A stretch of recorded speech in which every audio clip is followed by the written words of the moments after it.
Lauren. Lauren Lala Smith was born January 23rd, 1998. She was born in Bridgeport, Connecticut to parents Chantel Fields and Everett Smith. Lauren graduated from Stanford High School and she was currently attending Newark Community College to be a physical therapist. Lauren loved fashion and to travel, as you can see via her Instagram account, and I will have that link down below, as well as her YouTube account. Lauren was a beautiful black young woman who seemed to be an extrovert and loved by many.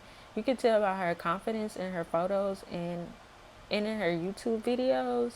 She had that star quality about herself. Like I can see Lauren going on to be like a fashion model, like really working with big fashion names had her life not had been cut short.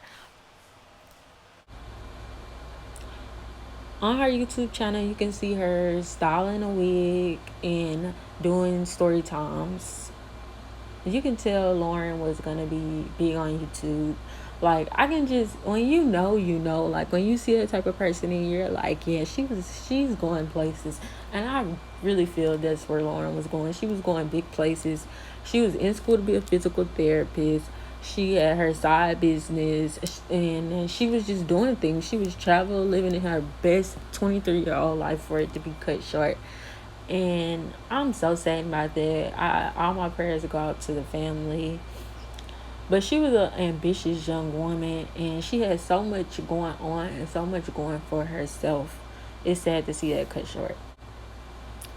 From multiple reports that I've read, it was said that Lauren was found unresponsive on December 12th by a older white man that she met on Bumble. And I have many questions when it comes to that because, first of all, if this was her first time meeting this gentleman, how was she found unresponsive? She became unresponsive within being in proximity of him, but she wasn't found unresponsive. And I hate that it's worded like that in so many different reports. Excuse me if I'm a little repetitive, but these are my main questions pertaining to this case. Because I can go on a tangent, and I'm very like, I have a lot of empathy when it comes to stuff like this, so I can kind of go off a tangent even though I'm reading off my notes. So these are my main questions. If he was coming there for the first time, how did he open the door? Like, did she leave the door unlocked for him? How would he open the door if this was his first time coming there?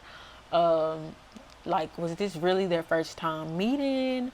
Why aren't any text messages being revealed? Why is his identity not being revealed? Like, why was her brother told that, oh, he was just a nice man that reported her, even though even though it was known that they met through Bumble? Why was her brother told, oh, he was a nice man for reporting her unresponsive and he doesn't need to be checked out any further? There doesn't need to be anything else. He was just a nice man. Why did he get to walk away with no other questions being asked? Why doesn't the family get to know any questions?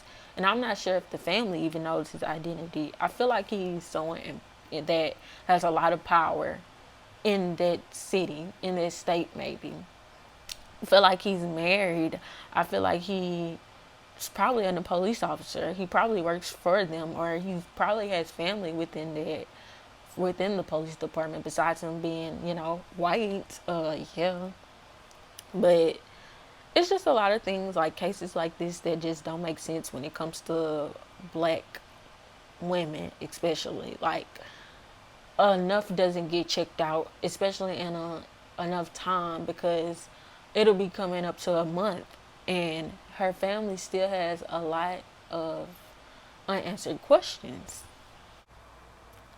The family had to unanswered questions as well as the public. Like, should young black girls in the Bridgeport area be on the lookout for someone that's possibly like going around trying to kill young black girls? Like, a lot of questions need to be answered. The detective, everybody that's involved in the case has dropped a ball a lot of times, and it's coming up to Lauren's birthday next month, and it's not fair to her family that they lost her not only for the holidays, but for her what would have been her 24th birthday on January 23rd.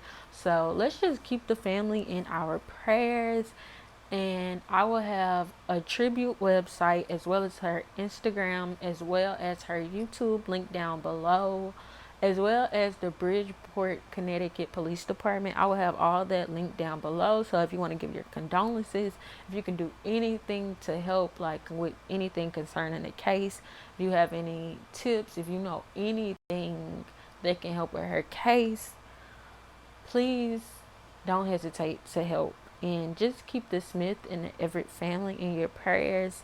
Thank you for watching, and hopefully we can get an update in her case soon. Bye.